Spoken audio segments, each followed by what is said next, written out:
Step 1, wake up, really gonna rise with the sun. Step 2, get some good, some food in you. Step 3, think real hard about what you wanna be. Step 4, everybody just do your thing. Wake up, today's gonna be a good day. Wake up, today's gonna be a good day. Wake up, today's gonna be a good day. Wake up, today's gonna be a good day. Wake up, today's gonna be a good day. Wake up, today's gonna be a good day. Wake up, today's gonna be a good day. Wake up, today's gonna be a good day. Yo, set your affirmations, aspirations. I got shit to do, the aftermath of preparation. Good food, good mood, blood in circulation. One step at a time, yeah, that's how you make it. Set a goal you control and the steps you take them. I try to pick one thought, have some concentration. And if I make a mistake, it's called education. I try to do this every day, call it replication. Wake up, today's gonna be a good day. Wake up, today's gonna be a good day. Wake up, today's gonna be a good day. Wake up, today's gonna be a good day. Wake up, today's gonna be a good day. Wake up, today's gonna be a good day. Wake up, today's gonna be a good day. Wake up, today's gonna be a good day. So life ain't easy, yo. I think there's a reason, though. Ups and downs, just like every different season, yo. Sometimes I'm high, other times I'm barely breathing, though. You always gotta fight and hide from the demons, yo. Negative thoughts are poison, they ride. Head full of flies, so here come the clouds. They'll never stop unless I can swap all the bad for the good in my head when I'm lost. Yeah, so I'ma fake it till I make it. Positive thoughts are overtaken, I got patience. One day at a time, it's how you operate a cadence. A flow, you grow, you show yourself a foundation. Stay away from all the shit that causes temptation. I know that I like to do it cause it's sensation. I live my life in my head like a narration. Don't expect greatness, do my best, man, I'll take it. Wake up, today's gonna be a good day. Wake up, today's gonna be a good day. Wake up, today's gonna be a good day. Wake up, today's gonna be a good day. Wake up, today's gonna be a good day. Wake up, today's gonna be a good day. Wake up, today's gonna be a good day. Wake up, today's gonna be a good day. Wake up, really gonna rise with the sun. Step 2, get some good, some food in you. Step 3, think real hard about what you wanna be. Step 4, everybody just do your thing. Well, good evening, my beautiful people here. Look what we did. We got them up. It's not as user-friendly as I would like, but for the most part, we do have tagging, so I can tag. So good evening. We've been working a lot on the new platform and the new database and getting everything all configured. It's just been, I gotta tell you, it took me, the chat box on OBS is not a treat. It was a pain in the literal butt to get this up. So I don't know if it'll stay up or not, but at least we've got a little more than what we had before. So I hope you guys are pleased with it. I'm Bullhorn Betty. I cover true crime, and as you see, we got a smorgasbord of cases we're covering. And the topic of tonight is they never searched. And there's more, and we're going to get to it. They never searched. Chris and Katie never searched. Felicia never searched. Malehya Brooks-Murray never searched. Don and Candace never searched. And right there in the middle is Giovani Pelletier. And the reason why he's pictured on here is because his cousins never searched. There's a common theme in a lot of these cases that we deem ultra suspicious. And a lot of those are behaviors of the people that are supposed to be protecting the children or protecting the loved one. For example, Chris and Katie Proudfoot is the mom and the stepfather to Sebastian Wayne Drake Rogers. Felicia Gross is the mother to Oh, good gracious. Why am I... Jaden. I can't... It's caught my tongue. Jaden Spicer. Malehya and Daniel...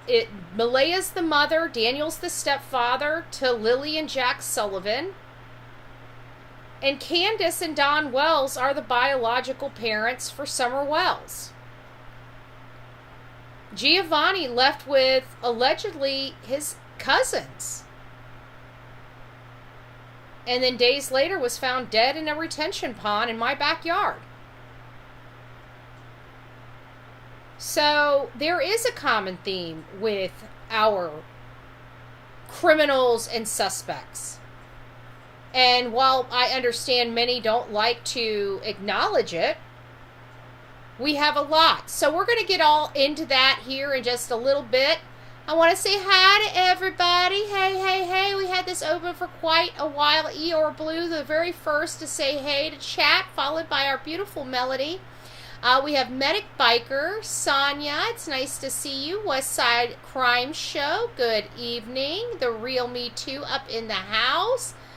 Mama, it's nice to see you. Melody. Hey, hey, hey. Good evening, love. Randa, it's nice to see you. Grace, good evening. Kiki, it's nice to see you. Our beautiful Betty fan up in the house. Nancy, it's nice to see you. Karen, it's nice to see you. Sissy Lynn up in the house. Hello, my love. Deanna, I think I said hi to Grace. We got Angie, the Real Me Too. Who else have I missed? Ruby, it's nice to see you, my love. I hope you are doing well. JH, good evening. Mike is up in the house, and he says, if Daniel is involved first... Oh, cut it off on my thing, so I'll read it out loud. If Daniel is involved first, I don't even think Daniel owns a boat. Second, boat in the picture is too small to go too far out in the ocean, and a body would wash back up, weighted eventually, and that is true. In my opinion, lakes. And I get that. I'm actually thinking with the 5 hours, now that we know there was 5 hours, the lakes would have been a lot quicker than 5 hours. So I'm starting to believe and feel that the children are far back there. He was on an ATV most likely, and believe that they are buried deep into the woods of Lansdowne Station. I'm starting to have that kind of vibe, but you know what? At the end of the day, he is a fisherman, and I actually was trying to look for any bodies of water on that ATV trail, because that's my first. I would think that Daniel is more comfortable in water. He's talking about having mud and water up to his waist the day that cops got there. That's a problem for me, and I said that back then, that's a problem for me. You know, and quite frankly, we don't even know if Daniel searched, to be honest with you. I'm not sure Daniel was searching more than observing what law enforcement and everybody else was doing, because I truly believe the pink blanket and the boot print by the pipeline was to draw people away from certain areas. I think somebody may have started getting close to the area and he needed to pull them back. Just my opinion, but, you know, who knows? Who knows? VA's up in the house. Common Sense, the Real Me Too. It's nice to see you. Brenda up in the house. It just popped up on me, so give me just a second while I try to find where I was. Rain cleans four-wheelers. Have on outside waiting for rain. I know. Oh, that's what I do with my lawnmower, right? I take it out there when it starts raining. My neighbor, when he used to have his car up under his carport, every time it was about to rain, I'd always know when it was scheduled to rain, because he'd pull the car out from the carport. Well, hello, Frank. It's nice to see you, my love. I hope you're doing well. I hope you're doing well. The happiest hooker ever. I'm Felicia Adams. Oh, Felicia Adams. She's from Sarasota. It's nice to see you. Quite the name. But it's nice to see you. Betty fan. That is the one from Sarasota, yes. Grace Jenkins, it's nice to see you. Annie's. If you guys don't know, the mom for Felicia, the one I was just saying, that is Felicia Adams, is from Sarasota. This is a mother right here that her, I believe, 27. I apologize. It's been a little while since I touched her daughter's case, and I apologize about that. 27 years old, and she disappeared. But what the problem is that we have this issue with jurisdiction. So I believe they bounced her from Charlotte County to Sarasota County to the city of Sarasota. I remember speaking about Felicia Adams' case at the Manatee County Board of County Commissioners because I wanted to make sure our sheriff takes the damn, and that was my statement, take the damn report. And 27 years old, her mother still hasn't found her. Beautiful young lady, one of, just like, no different than some of our other victims, struggling, more in line with Layla Santinello's case. And we just need to find where she's at or any information, because we know in our society when adults go missing, it's one of the hardest things for law enforcement to get involved in, because they have a right, they're not a minor, they have a right to move freely, they have a right to cut off conversations. So trying to get the family to the law enforcement to actually understand that this is abnormal. Everybody knows my story, my history, and we as addicts struggle and we cut people off. But we never cut our family off completely. We always call in, we always check in, and that's a situation that we have with her. So I do apologize. Thank you for coming in here, because I will be getting with you soon. Tonight on our show, we're going to be going over the cases before you, and this is related to Sebastian Wayne Drake Rogers, Jaden Spicer, Lily and Jack Sullivan, yes, and Summer Moon Utah Wells. Every single one of them have a similar story, and now we're about to listen. This is going to be the first. Oh, I forgot. I put a video up first. This is going to appall many of you guys. So this is going to be your trigger warning, and then we will get started on our topic of conversation. Footage of this incident and sat down with the family. The Brodericks moved to Williamson County for its top-rated schools, but now the family says their daughter is traumatized by her first year of school. Now, the family did ask us to refrain from showing their daughter's face to protect her privacy.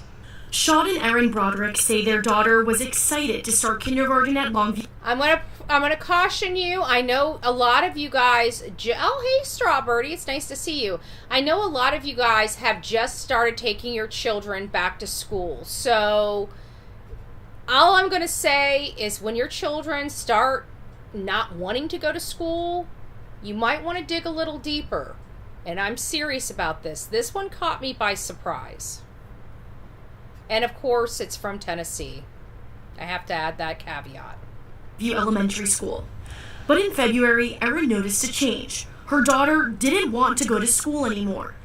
Then came May 20th, when Erin says she got a call from Longview's school resource officer, 3 hours after an incident inside the cafeteria. He told me that our daughter was having a complete meltdown in the cafeteria, that she wasn't being safe. The Brodericks met with the school's principal, Dr. Kathy Ball, but they say Ball told them there was no incident, no report, no explanation. After discussing concerns to district leaders, the family reviewed surveillance and body camera footage. And then for these adults to look me in the face and tell me that nothing happened after they put their hands all over my daughter, it's infuriating. The Brodericks shared that video with Fox 17 News. They say it all started over a small disagreement between their daughter and a classmate involving a necklace. And then she just sat at her seat, and that's where the video picked up. That was the entire event, that she just wanted her necklace back, her friend gave it back, and then her friend put her head down crying. There was no physical altercation, there was no danger. It's a typical 5-year-old dispute that could happen at any time with anyone's child. This is part of the cafeteria footage. A teacher takes something from Erin and Sean's daughter's hands. A few minutes later, the child is surrounded by multiple adults. When the girl tries to run, those adults block her. The Brodericks say staff physically restrained the 6-year-old, even using their legs and feet. The SRO's body camera footage picks up at this moment. It's 34 minutes long. All right, come on, baby. Let's go. The SRO then picks the girl up and carries her to Dr. Ball's office. The Brodericks say what happened next wasn't any better. A room full of adults mocking, blocking, and physically handling their daughter. No! You better not mess up my yearbooks. At one point, a teacher takes off the girl's shoes and throws them. Another eats in front of her. You sure are acting like a little 2-year-old. You know, you're not using a very big brain to hit a police officer. Oh, stop right now. I have had it, little girl. Let me tell you what, you're not going to kick my law. I've never felt more sick in my life. I felt physically ill. I've felt physically ill throughout this entire process. My entire body was shaking with rage and anger. The Brodericks believe staff escalated the situation instead of calming it down. And that's exactly what they did. They did escalate it. It was over a bracelet. It was done. It was resolved. It was over. And they go over there and take something from her, ignite the argument all over again. And of course, she's a 5 or 6-year-old, and she acts out because of it. Normal behavior for that age. And they just surround her. These are people she doesn't know. This is a new school. And she is probably terrified. And rightfully so. That was a scary... Did you see how she was sandwiched in with all those people? None of them being her parent? When Erin and Sean stopped receiving answers from the district, they filed a lawsuit claiming negligence.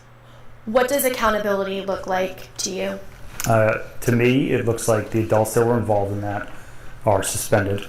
We asked for cameras in district offices and in school offices, so administrative offices, hallways, any points where there's blind spots in schools, so that God forbid this happens to someone else's family, they have the ability to request that information. During a follow-up meeting with the Brodericks, an individual who identified himself as Williamson County School Superintendent Dr. Jason Golden strongly condemned the staff's actions. Let me tell y'all up front, it's appalling.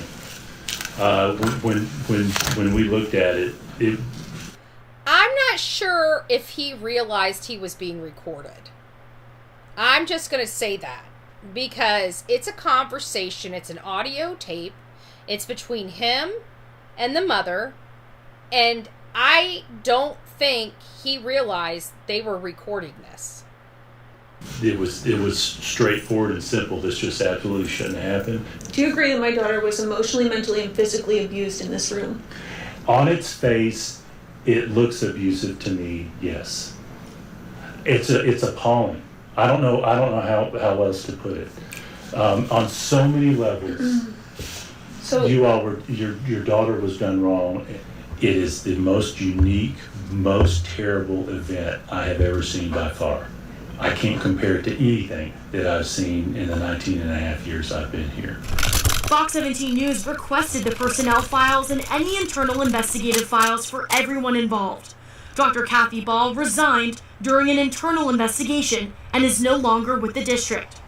Records from the Tennessee State Board of Education show April Lee received a written reprimand, a demotion from assistant principal to a school counselor, and a transfer to another school in the district.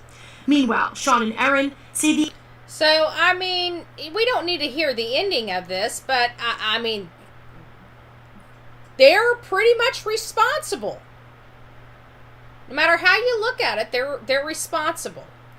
So everything that's going to come now, we're going to go over Giovani. Everything that we're going to do from this point forward, we're only going to take the first few minutes of these videos, because everything that is related to what I want to discuss with you guys are going to be at the beginning of these videos.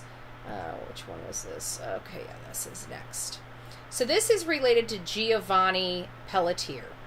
Earlier this month, we did a whole sidebar on him. Well, now authorities have confirmed that the body found in a Manatee County pond is indeed Giovani. The Manatee County Sheriff's Office said the District 12 Medical Examiner's Office used dental records to confirm his identity. They say his body was in such an advanced state of decomposition that it required additional forensic testing. The cause of death, to be clear, we don't know what it is. It hasn't yet been. I will tell you guys, that's the horrible part about Florida heat, okay? It's not good for the body. If you guys remember Brian Laundrie, they determined that he was most likely bone within 10 days out there in the swamp in the heat. Been determined. As officials, they await toxicology results, which could take several weeks. But if you haven't been following the case, I'm going to catch you up. 18-year-old Giovani Pelletier had traveled with his mom, Bridget, her fiancé, and his 4 younger siblings to Englewood, Florida. That's on the Gulf Coast. It's south of Tampa and St. Petersburg. But this trip wasn't just about beaches and family time. It was something else. It had more meaning. Because Giovani was also planning to meet some cousins from his dad's side of the family, people that he had never met before, barely remembered, in hopes of reconnecting. But instead, days later, he's found dead in a pond off I-75.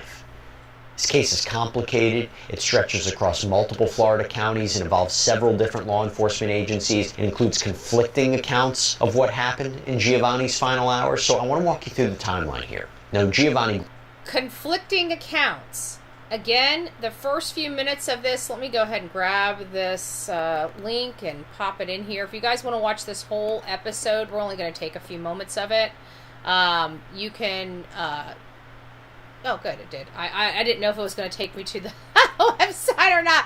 But you guys can go to it and watch the full thing. It's about 20 or 25 minutes, between 20 and 25 minutes long. Obviously, we're not going to stay here for 23 minutes and 5 seconds long. And we're not going to stay here for that. We're going to take, I think, the first 4 minutes and 36 seconds to discuss. And but I do recommend you watching this whole thing. It is very, very, very good. I like Jesse Waters. I think is it Jesse Waters or Jesse Weber? And, I'm thinking of Jesse Waters from Fox News, sorry.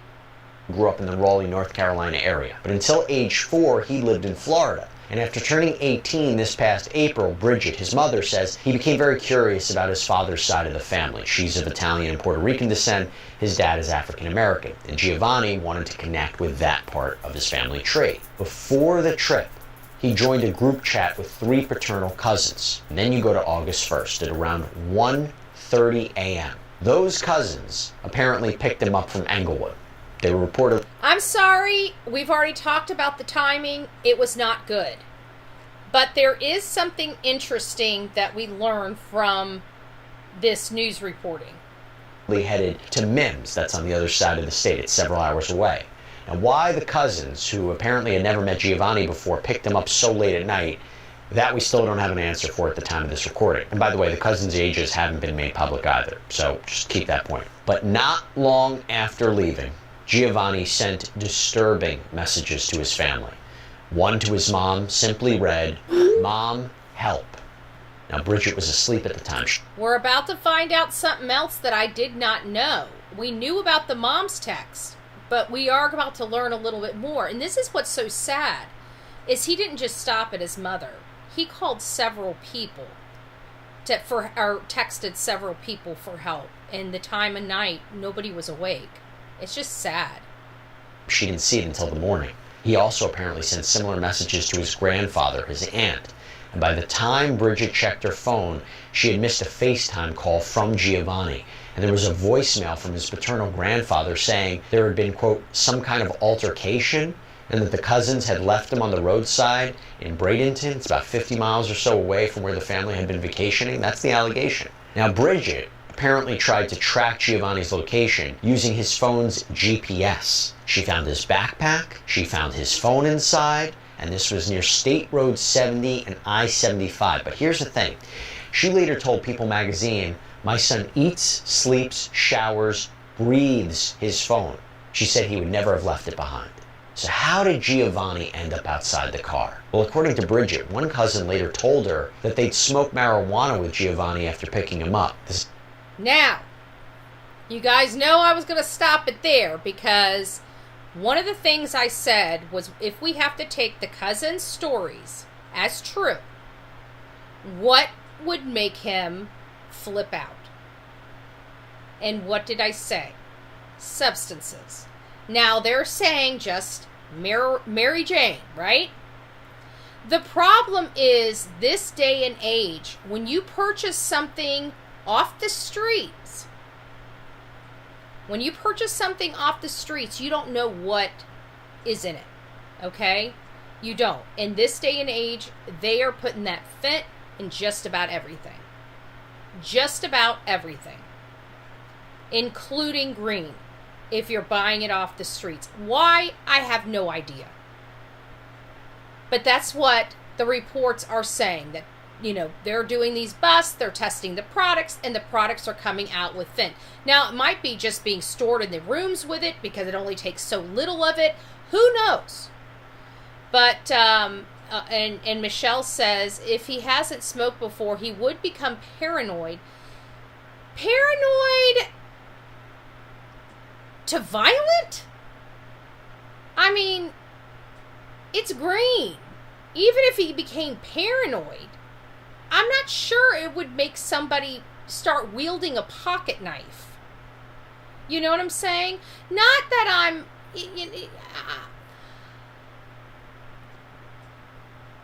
Yes, I just feel like there's a little more. I feel like there was something added to it. Maybe that they were comfortable with because they've done this stuff before, but because it was him... I don't know. You deal right there with whatever. And, you leave no man behind. That's it. And I don't understand. Like, even if he was flipping out, they should have just pulled over and sat with him until he calmed down. Or just, de-escalated the situation a little bit. If that truly is the case. But even then, I'm sorry, but I'm reading articles that my law enforcement doesn't believe the story that the cousins gave. I'm reading that the parents don't believe the story that the cousins have given. So we've got a situation where I truly don't believe, I don't know who the cousins are. I don't want to prejudge. I haven't even been able to see who look at them to even just judge them, do my thing. So I don't know who we're dealing with here. I don't know what their names are. All I know is he's never met them before. He meets them for the first time, and within a half an hour, he's dead. Okay? That's about how it went. Now, somebody has to answer for that. And this, he flipped out and we kicked him out of the car. Ain't gonna buy it. It just isn't. It just isn't. And that's basically what they're basically saying. This is an allegation. The cousin claimed that Giovani got paranoid, cursed at him, threatened him with a knife during a roadside confrontation, and then ran off. Again, this is an... And I just heard that they, that K-Tom, I don't want to say it because I don't know what I can say on here without being in trouble with, the powers that be.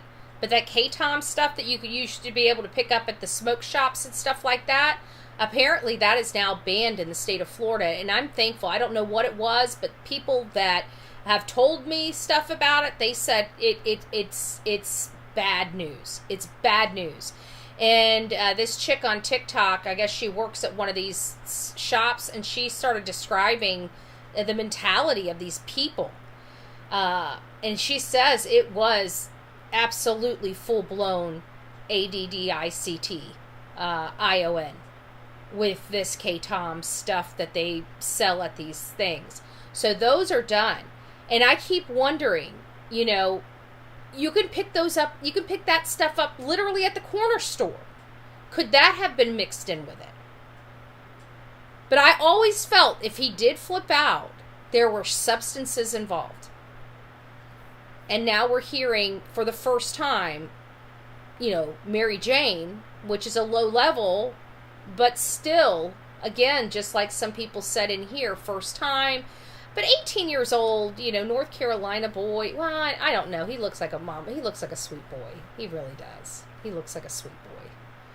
So but you never know, because I know sweet people too that are sweet and innocent that still had a, exploratory area of their life, So would it be possible in this day and age for somebody the age of 18 not to have utilized marijuana or Mary Jane prior to this? I mean, what's the percentages of, our exploratory teenagers this day and age? It's been a while for me, so I don't have my hand on the pulse for the youngins. Yeah.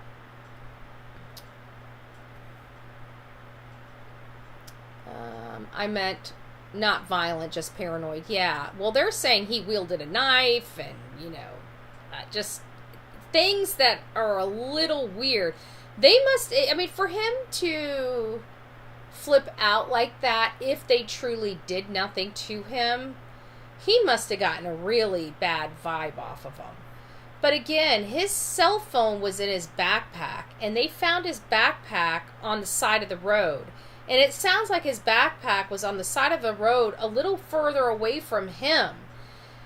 This does not make sense. We've seen stories, guys. We've seen it before. Even Jason, the Virginia story, the boy in the tree that Olivia did, that was quite the story too. That story didn't make sense. But we had a pathologist, and it was from one of our beautiful subscribers here in the chat. Her brother's a pathologist. I put out there that I really needed help. I needed to find out how I was going to approach this case because I never want to criticize law enforcement. There's criticism there because they didn't search for this kid, and it ultimately resulted in him freezing in the tree and losing his life. But the family thought that this was the way the condition of his body. The family thought that he had been murdered. That somebody had beat him up and kind of slung him up in the tree. So they were really concerned about that because there was I don't want to get too graphic with you, but during the decomp there was a bulging of the eye, and it looked like it was swollen, and come to find out that is normal. He was hanging at a diagonal. You start losing body fluids, and some things change differently. Like one eye was fine, the other one was not, so but everything was attributed with the autopsy and everything to be accurate as the coroner or the medical examiner had found. There was, that was the biggest thing. Are we sure we're not missing anything? And with that second opinion, it really does help. At the end of the day, there was still fault. The law enforcement didn't do their job. They had a boy, and they assumed that because of whatever happened earlier, that he was on the run, never once looking for him. And he ended up getting up in a tree and sitting up there, and must have stayed up there all night and froze to death until he was gone. And he ended up falling out of the tree, and he stayed there kind of dangling out of the tree until somebody walking through the woods stumbled across him. It's a horrible story. And law enforcement could have prevented that story from being Jason's if they would have just not assumed that he was a fugitive on the run, and actually, considered him a kid that was having a mental medical emergency that needed assistance and needed immediate assistance. So no matter how you look at it, they still did fail him in part. It was unintentional, but still a failure. And it was because they had predetermined the outcome. And that's what I try to prevent people from doing. Okay? And now we're about to find out another tidbit of information about Giovani an allegation. But I will tell you that that account is slightly different from the Charlotte County Sheriff's Office public statement. And that statement said that Giovani, quote, began acting erratically before exiting the vehicle and walking away near State Road 70. ABC News has reported that this information likely came from the cousins, but search efforts, they began across multiple counties immediately. Giovani's family offered a $10,000 reward for information leading to his location, the arrest or conviction of anyone responsible for harming him. That reward, by the way, was reportedly later increased to $25,000. And according to posts from Bridget and other relatives on social media, Giovani's paternal relatives didn't participate in any of the searches. Now, we couldn't confirm that on our own, but that's, again, another allegation in this case. Not to take away from this story in any way, but one of the reasons we can stay on top of this, follow it, bring you any kind of updates is because of our sponsors. And one of those sponsors is OneSkin. I have to tell you, I know a thing or two about hair, and a lot of people are talking about this right here. This is OneSkin's hair loss and try OneSkin. OneSkin he spoke at a press conference. This is before Giovani's body had been found. I think, did they say, the one thing, I didn't hear it, but I don't need to listen to any more of it because there was only one more detail, but I must have missed it. But they said that the cousins never once came out to help search for Giovani. They were last with him, he disappeared while he was with him, and he wound up deceased in a retaining pond, but they would not come and help the family search. And I think that was what started kicking this off, because I'm like, you know, there are a lot of people that are losing family members that don't come out and search. And that's just one critical, and we learned yesterday that that is a red flag. And so we have this red flag already up front, and then you incorporate deception or a flat out lie in that, and now you've got some problems with the story. And I think that's really where we are with Giovani. And I think they, you know, I know it takes a while to get some results back from autopsies, but you know, are they going to be releasing that autopsy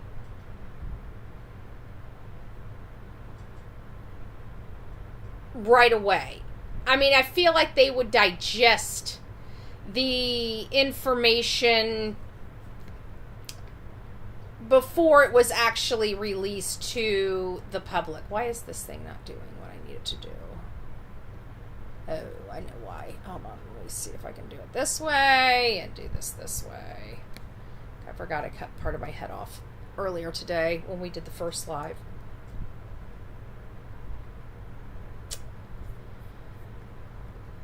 Then I'm watching Nancy Grace, and she's doing a little clip on, of course, Jaden Spicer.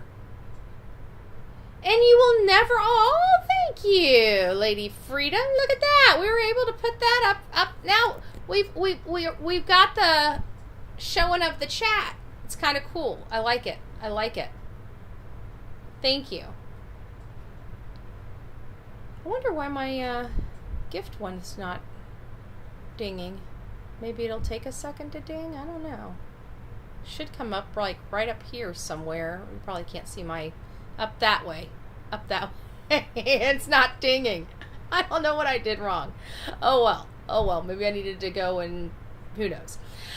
But thank you. Then I go over to Nancy Grace, and it's like I watch these two things almost back to back, and it's like, wait a minute. Giovani's cousins didn't come out and search. And we're going to learn a little bit of information about Felicia Gross. But it's not one thing that bothers me. It's actually two things that bother me. And not only two things that bother me, but two things that literally connect and feel like Christopher and Katie Proudfoot, which will bring us right over to Sebastian Rogers and Lily and Jack Sullivan. So as you see, one of the critical things about our horrible parents And horrible people or people that do stuff to their family, they don't search. They don't ever participate in searching. A few of them do. We've heard of stories where it was a person that was very close to the family, like a best friend of somebody or a significant other. It's the last person that the family thought, and they were always out there right next to the family, helping them search, do all this stuff. We've heard of those too. But there's a lot that refuse to search. They don't even want to play the part. I don't understand that. Oh, Michelle gifted a Bullhorn Betty membership. If you received your Bullhorn Betty membership, don't forget to tell Michelle thank you. And I keep wondering what in the world is going on with my boxy. Let me look at my little box. Hold on a second. Let me configure it. Am I doing it right? Let's see. What are my filters? I don't have filters. Okay, let's go to the properties. Maybe it's the properties. Am I supposed to do it every single time? Hopefully I'm not supposed to do it every time. Certainly that. Oh no, I kept it. So I don't know why. I don't know why it's not dinging. It's just not dinging. I checked it. Oh well. I'll have to fix it. Another little kink to work out. Another little kink. Hey, Savvy Ann. It's nice to see you. Let me go up here and see what else. Oh, River's up in the chat. It's nice to see you, River. Oh, and whoever received Michelle's gift membership, welcome to this crazy family we call the Coffee Club, i.e. the Insane Asylum. Grab your straitjacket in your padded room and welcome aboard. Welcome aboard. Now let's get into this, because let's get angry, because Felicia does make us angry. Begging the public to help find her child. Mommy sat in her house as her child decomposed, knowing he was buried in a shallow grave. Mommy, according to police, dug a hole to put her 10-year-old boy in. She knew where her child was. And through this first full day of searching, we started to think that oh, there it goes. Now it's back. She wasn't looking for it herself. This is screaming to me, liar, liar. So 2 years of Jaden's life, she was actually behind bars on different charges, called child endangerment, drug and weapon charges. Mommy gets him, and 3 months later, he's in a shallow grave, dead. Gut-wrenching devastation. I hate to sit and think about just such a senseless killing and such an innocent child losing his life for no reason at all, other than the fact that you don't want to take responsibility and raise your child. In the last hours, we're learning a lot as we go to air tonight. Tell me, Sydney Sumner, was Mommy spotted at McDonald's? According to Facebook posts from some very angry locals who spent their time volunteering, who are familiar with this family, she was spotted at McDonald's grabbing food while others were out in the heat, in the wilderness, dealing with the bugs, going through very thick wooded areas looking for any sign of Jaden. I mean, people were looking through piles of garbage for any clue, any sign of this missing little boy, and she's stuffing her face with a burger. So, now you guys can kind of see where I'm going with this, because doesn't that sound like Chris and Katie Proudfoot? Does that not sound almost... I mean, this case already embodies a lot of Sebastian Wayne Drake Rogers' case. It's in a... It's more rural. Oh, Lady for Justice, thank you. Becoming a member. God bless you. So we already have the area. We already have the fact he went to bed at 9 o'clock, and when she went to go wake him up, he was gone. Very, very similar. A lot of same story and plot line that we have in the Sebastian Wayne Drake Rogers case. And then you've got this whole, I don't know, he walked out of the house, this whole game of, trying to act like you're this concerned parent. and then you're letting everybody else out there in the field, they're asking you to come out. You're saying, oh, law enforcement tells me to stay home. Yet, just like Chris and Katie Proudfoot, they had no problem letting everybody sweat and be out there in the woods in that heat while they're staying in their cool AC house, telling everybody they can't go out. And then, boom, they're out at a frickin' barbecue joint enjoying themselves. Literally enjoying themselves while everybody was just out there breaking their back to find Sebastian with literally no help. The one thing missing, the one thing everybody said was missing was Chris and Katie. Nobody was thinking that, nobody out there at that time were thinking, I mean, everybody was side-eyeing all the parents, including Seth at the time. Nobody knew what was up. Everybody was just banding together and getting out there and searching. Well, I was monitoring, I know, at the time, I think, Jonathan, Dolly, Olivia, we had Justin on TikTok. Some big heavy hitter names that were out there searching for this child, bringing their platform, bringing quite a few volunteers in. And the only parent out there with that whole big group is Seth. And then as soon as people found Chris and Katie at the barbecue joint and that went viral, they ass up and leave town. I keep wondering if they left town so they could tell law enforcement they can't get into their house. I don't know. Okay, you know what? That's bringing up the horrible specter. He's raising his head like a monster. Scott Peterson, remember? Remember this, Cindy? Some of you and I covered this together. We about fell out when a detective told us, and this was recent because it did not come in at Lacey's murder trial, Lacey and Connors. We were talking to, I think it was Brokini. We don't need to watch that. We can go on that conversation, different ones. So let's go back here. I think it was 4 minutes and 34 seconds on here. Went to the fridge and drank some orange juice. I remember that moment that I finally wanted to drink something.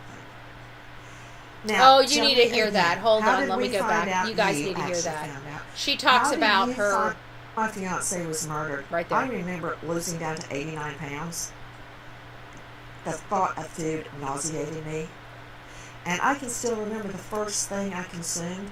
I was staying at my mom and dad's, Sid, and went to the fridge and drank some orange juice. She brings up a valid point. Most people that go through trying times, they have no appetite.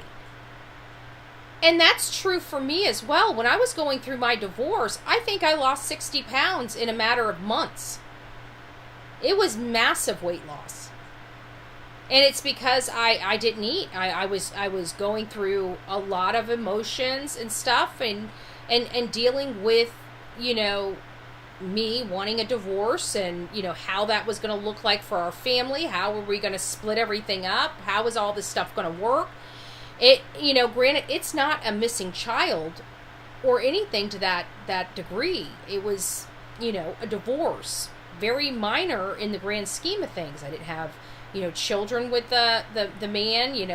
We had some assets and some business and, we just basically, you take this and I take that, you take this and I take that, But even all of that, it was unnerving. It was unnerving so much, I had no appetite. So whenever you have all this stuff going on, it makes a valid point of how in the world could Katie and Chris eat? How in the world could Felicia Gross eat? How could these parents be eating when they should be nervous wrecks because they don't have their child? And that's just not the case. It's not what we're seeing anyways, at least in these cases that are on my thumbnail. And there's many more besides the ones on my thumbnail. I had to pick the ones that I thought were the top ones. There's a lot of smaller cases that we've done that have similar information. I remember that moment that I finally wanted to drink something. Now, tell me again, how did we find out, you actually found out, how did you find out Mommy is chowing down at McDonald's while her son is missing and she knows he's in a shallow grave decomposing? Jackson locals who know this family, who are familiar with Jaden from school, who have seen... Think about that. I mean, just give that a second of a thought, y'all.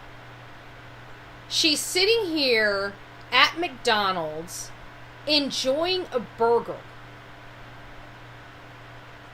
knowing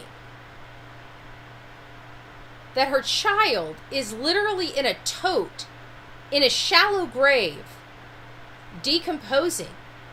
How can you eat with that image in your brain?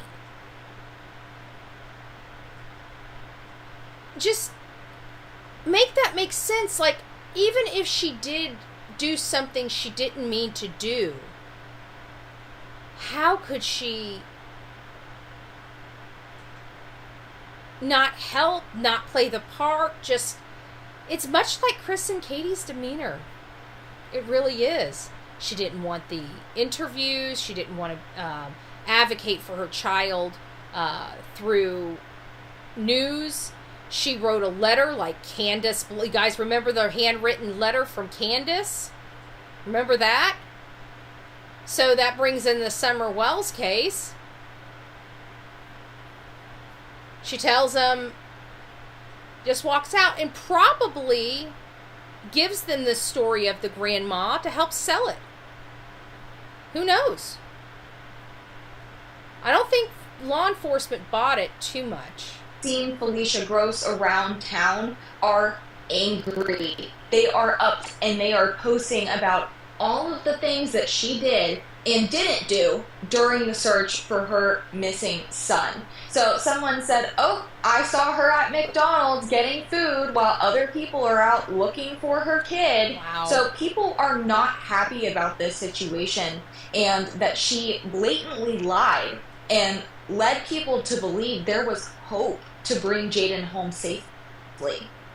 So then we're going to leave it there. If you guys would like to catch that clip from Nancy Grace, throwing it in the chat now. I recommend you watching it. Oh, thank you, Melanie. Thank you. Don't forget to hit the like for BHB. Thank you. I appreciate this, y'all. Let me just go through here real quick. We had Michelle. Let me go up a little bit. Lady Freedom, thank you so much. Michelle gifted a Bullhorn Betty membership. Thank you, Mike, for the super chat. $10 super chat. Melanie gave the hearts. Thank you, love. Lady for Justice became welcoming back. It's nice to see you. And then Melanie reminding everybody not to forget to hit the like button. So it's nice to see you. Thank you guys for all of that. Thank you. And then lastly, we're going to talk about Sebastian Rogers' case as well as Lily and Jack's case before we close the show out. The bottom line is, let me take this off, is here are some critical factors that I realize after tonight. Is that there are specific behaviors, the majority, or a lot, we won't say the majority, a lot of parents or people guilty of something do. And one thing is that I'm noticing, outside of the deception and the inconsistencies, okay, we know that those are red flags. It's common knowledge. Inconsistent statements and lying would be red flags. There's no excuse for it. Your statement should be, look at Dylan Mortensen. One thing that I can say, have you guys been catching up on Brian Enton here lately? He's got Brian Enton Investigates here on YouTube, and he also has Brian Enton or Brian Enton Investigates on TikTok. Well, on YouTube, I believe it was on YouTube. It might have been on TikTok. No, it was YouTube. It was YouTube. He did a sit down and he was going through some of the records that he acquired related to the Idaho 4 and Brian Kohberger. And one of the things is Dylan Mortensen. Where was I? I took a long road to get here with Dylan Mortensen, and I lost my train of thought. Hold on here. I'll think about it. Where was I going with it? I was talking about Summer Wells. Damn. I hate when I start getting tired. It drives me nuts. I'm getting tired. I can tell I'm getting tired. I've been up since like 3 o'clock this morning. Where was I going with that? I almost want to rewind and listen to... What was I saying right before that? Somebody fill me in so I can get caught back up before I fall asleep. Oh, I know what it was. He was going through the stuff and he said Dylan... No, that wasn't it. There's a pattern.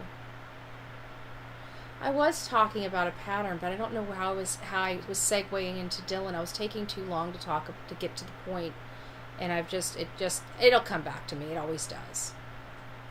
It always does. So let me move on. So then we go over to Sebastian Wayne Drake Rogers, and we find out that one of the things that they do is they don't want to be on the news. They don't want to search. And they have no problem eating out, sitting down and eating out. And I know it sounds so petty for me to say that.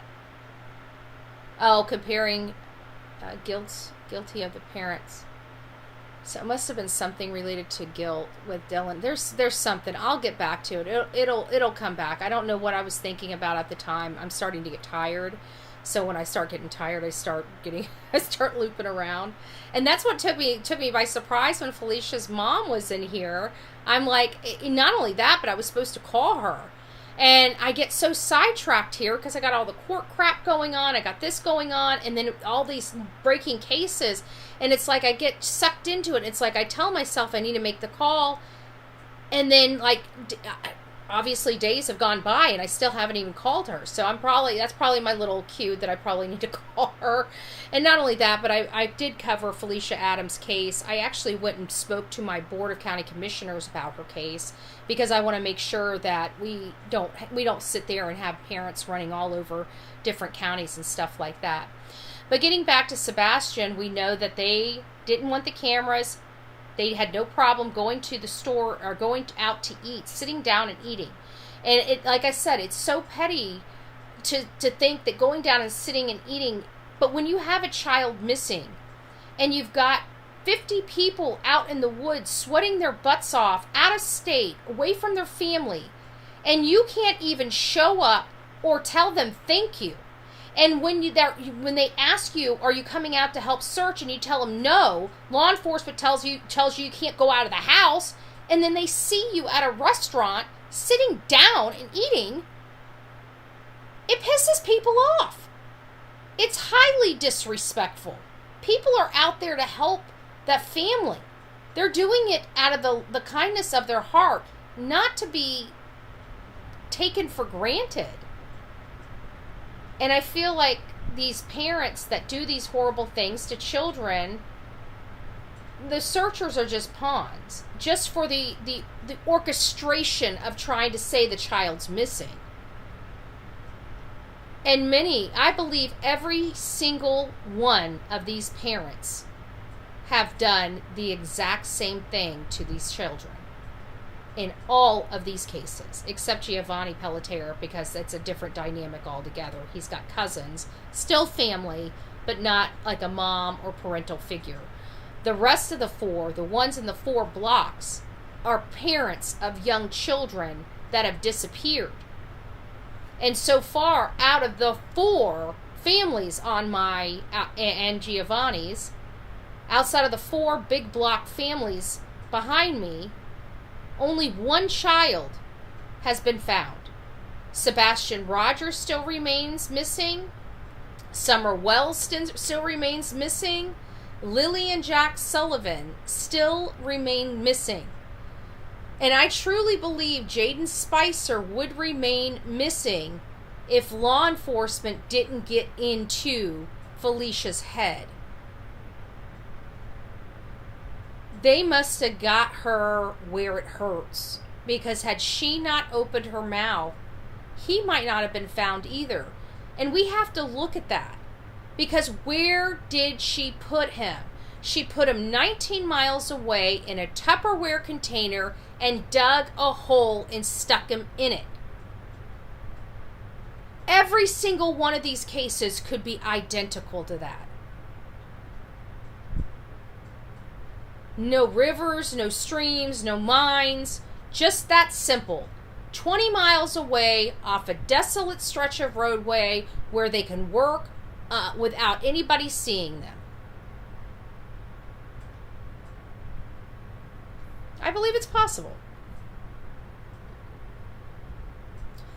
Lady Freedom says, I appreciate you, Mike. Sometimes I don't know who is trolling or not.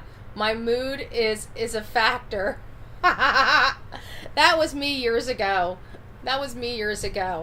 Somebody would say, I would read a comment wrong and I would choose somebody out. You should have, and I still do occasionally. I think I've gotten a lot better, but I remember poor Sonia and the mods, they would try to delete the comments so I wouldn't see them, so I wouldn't go off on these people.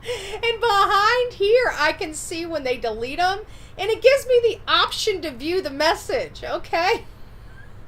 So I want to make sure that they're not, it happens when we have a lot of people in here and this chat is just going a mile a minute.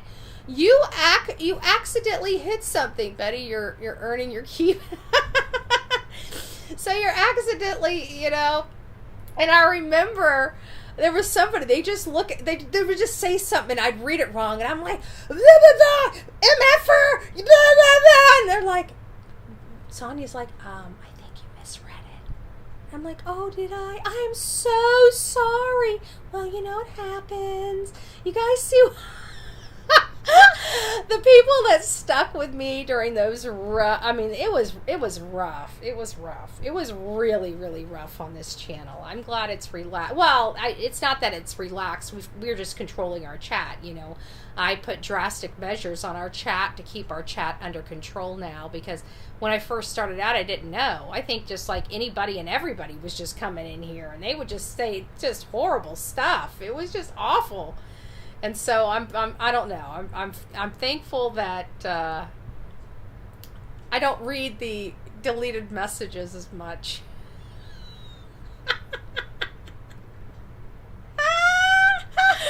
It was rough. She says, it's true, it was rough. All my mods are laughing because they know it's true. They're like, like, hopefully she doesn't see it. Hopefully she doesn't. Damn it, she saw it. Damn it, she saw it. And there with the pop mouth.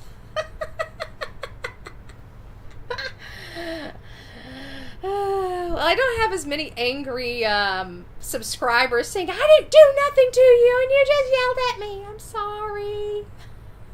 I'm sorry. Now I'm just like, really? That's what you got? Like, isn't it too early in the morning to be this damn angry? That's kind of where I go now, when things don't really go my way. Or somebody comes in here and says something awful. I'm laughing so hard I'm crying. I don't know what it is. Even this littlest laughs, my eyes just start watering up. They just start watering up.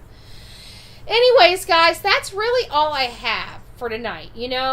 Just critical things that we really need to be honing in on, because these are prominent cases and they have similar behaviors from the people we deem suspects in these cases.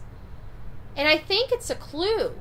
I think that we, just by learning all this stuff gradually and repetitiously, I think we're learning when you're in this area, you want to be 2.5, 5 miles out searching. If you're in this type of area, you want to be out this far searching. What are we looking for? Where's the possibilities that these children can go if they're being harmed by their family or parent or, authoritarian type of figure? I don't know what else to call it. Parent. Parents are authoritarian. I don't know about you, but I had to clean my room or get my butt whipped. That's pretty authoritarian. So, we have these parents, but they're not acting right. And we're starting to identify similar behaviors from parent to parent in these type of cases. That the good thing is parents that are really searching for their kid, you can see it, you can feel it. You can feel their pain, their worry, their anxiety. You know, you can see it. In these parents, we've noticed how ultra calm they were. Ultra calm. I was reading I can't remember if it was Giovani's or if it was related to Jaden, but it really, it was a statement, and I think it was Jaden's case, and I think it was in the obituary, maybe it wasn't, but somewhere along the line, it was either on Giovani's or Jaden, they said something about how sorrowful they felt. And it was just like this loud ding in my brain. It's like ding, ding, ding, ding, ding, ding, ding, ding, ding. Because what did Malehya said? Malehya said on May 3rd, the next day, May 3rd, that she felt sorrowful. And we all said, that's really a misplaced word. And I think it was Jaden, and I think it was the aunt, and I think the aunt said we feel a lot of sorrow. And it was just that. It's stuff like that. It's those little leakage that you hear from people. I love that. Truth Teller, get that. We get trolls at strangest times. It's usually when you speak the truth. Oh, yeah, it's always when you speak the truth. That's what they want to distract from. Trust me, if you were just talking crap or had every one of your facts wrong, they wouldn't even say anything. They'd be like, oh, okay, well, they're dumb enough to... I mean, what do we say about people that listen to them? Well, they're dumb enough to listen to it, right? We don't sit there and have to go over there and type stuff in their chat to say it. We just think it, you know? I'm sorry. Oh... Hey, Kristen, it's nice to see you. I don't think her grasp of English language with proper speech is correct either. Who? Oh, I can tell you, the English and speech now that we have electronics, I don't even look at anymore. Some of my stuff is a hot mess express, and I'm like, people are going to think I am poorly educated, which I am not. I do talk to text, and with very little punctuations. It just is what it is, you know? And I'm just thinking, like, in today's age, like, there's, people don't have correct English, okay? We have a whole generation that's using emojis, okay? They're communicating with emojis. I don't even know if they know how to spell emoji. I think they just use them. I'm just joking. It says, nope, all good. That's what I'm using now. How are you feeling? They give you like a smiley face with a rainbow and a dollar bill, and it's like, what does that mean? You know, you're literally playing charades with your friends all day, right? You're sitting there, you're getting a message, it's got all this stuff in it. You can actually communicate. Like, there was somebody that sent me something with all emojis. I read it. I'm like, oh, you're having a great day. Awesome. Back at ya.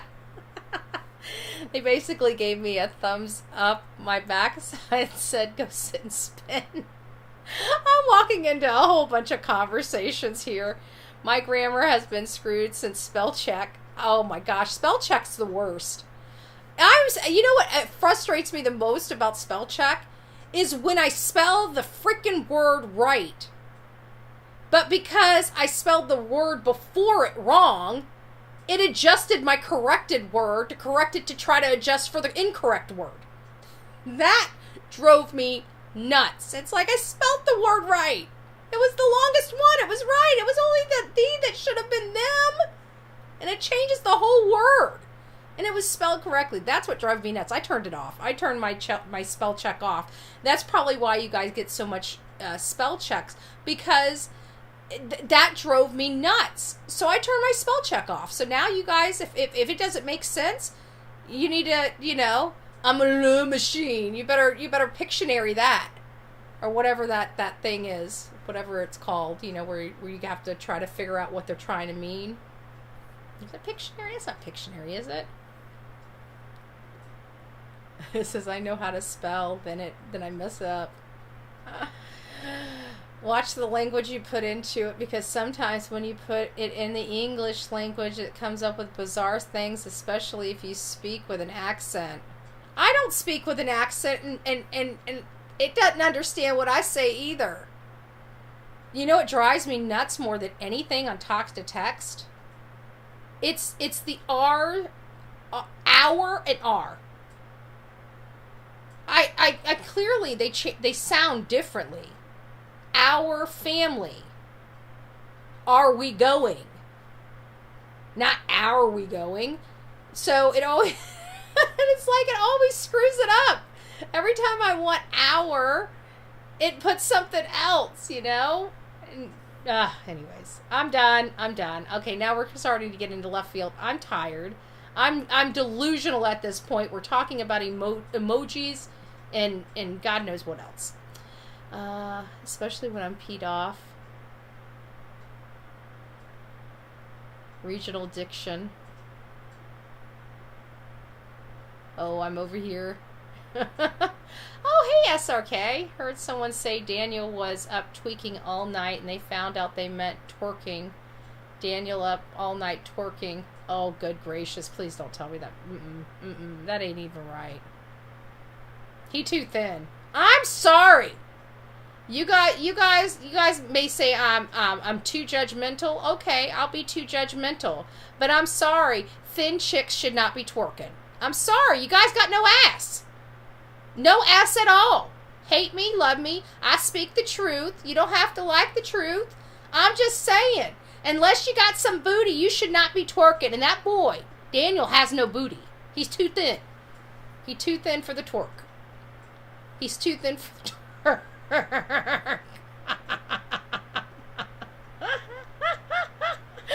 Oh, good gracious. And that's for you skinny ladies too, okay? I know you guys like to go to the club, but you gotta have a little back there to shake, okay? If you ain't got it, you know what? That electric side does you just fine, right? That electric side does.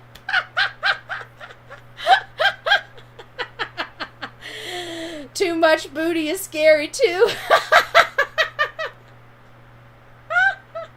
Oh, guys! You know what? I don't know what. When you said booty, I was thinking, because I was watching this series called The Rookie. Every now and again, I'll watch through the series again. And if there's a part where his partner Juarez starts dating this musician, hey cutie, looking so in your blue booties, and he sang this to this. I don't know if you guys are.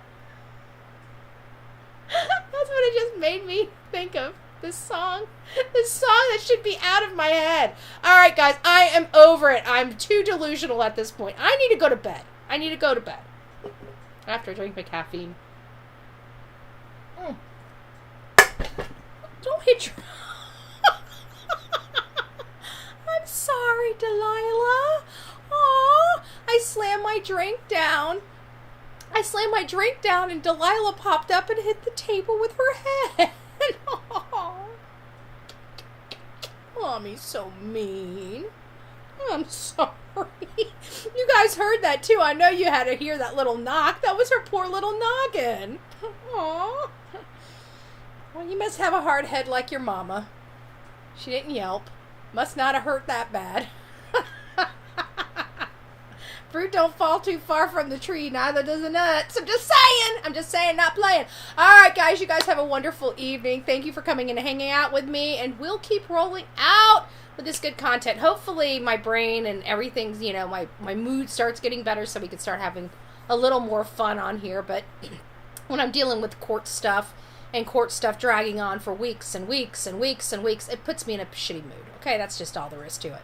So if you guys been wondering why we're staying so factual and not being as fun as we usually are, it's because every morning I wake up with a little piss in my Cheerios. I'm just saying.